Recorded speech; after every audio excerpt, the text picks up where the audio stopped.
Bonjour, c'est Laetitia Hallyday sur sélectionclick.com. En quoi consiste votre mission exactement d'ambassadrice de l'UNICEF? C'est être le témoin des programmes qui sont faits, de me servir de ma voix, de mes convictions pour celles qui sont contraintes au silence, tous ces mamans qui sont contraintes au silence, et tous ces enfants qui meurent aussi souvent dans l'indifférence et qui n'ont pas accès à la dignité qu'ils méritent. Quand on pense qu'aujourd'hui il y a 100 millions de petites filles qui ne vont pas à l'école, c'est inacceptable parce que ces petites filles, elles ne vont pas connaître leurs droits, elles ne vont pas pouvoir diriger elles-mêmes leur propre vie parce qu'elles ne seront pas armées pour ça. Quand on pense qu'il y a des enfants qui ne sont pas vaccinés et qui meurent parce qu'ils n'ont pas accès à un seul vaccin qui pourrait leur sauver la vie contre des maladies qui sont évitables de nos jours. Il n'y a pas que des guerres qui tuent, il y a aussi des fléaux beaucoup plus anodins qui sont évitables. Donc pour moi, ça a vraiment réinventé ma vie, cet engagement en tant que femme. C'est important pour moi d'aller contre ces injustices de la vie, d'y faire face en tout cas. Alors l'adoption, c'est un sujet évidemment douloureux pour un certain nombre de familles qui veulent adopter parce qu'il y a la lenteur des dossiers, parce qu'il y a aussi l'angoisse de l'attente, etc. Et on a l'impression que de plus en plus les gens ressentent ça difficilement.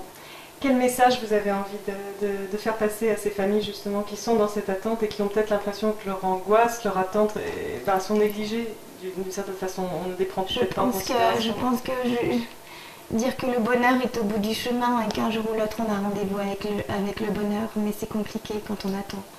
C'est compliqué. Moi j'ai vécu cette attente de ma deuxième fille Joy.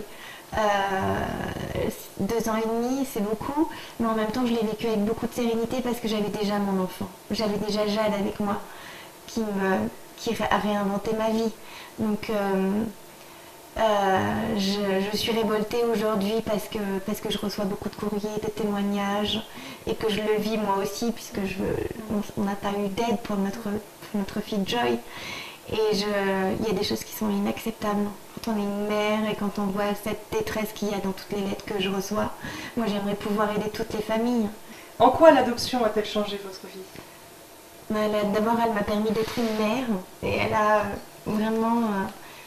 elle a donné un vrai sens. Ça m'a permis de remettre mon essentiel à sa place et de me dire que ça a été la chance de ma vie de connaître ce bonheur d'être une mère différente, cette approche de la maternité qui a été différente pour moi.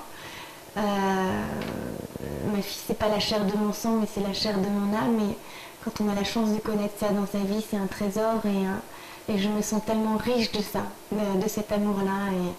Et je vais connaître ça avec une deuxième petite fille. Et c'est avec des peurs, avec des doutes, comme une deuxième naissance, parce que je me demande toujours si je vais l'aimer autant que la première. Et en même temps, mon cœur a de la place pour encore beaucoup d'enfants. Mais ça fait peur, l'arrivée d'un deuxième enfant. Est-ce qu'on est vraiment prêt? Et on est prêt pourtant. Mais il n'y a rien de plus beau qu'un enfant dans la vie. Et de construire un avenir avec lui.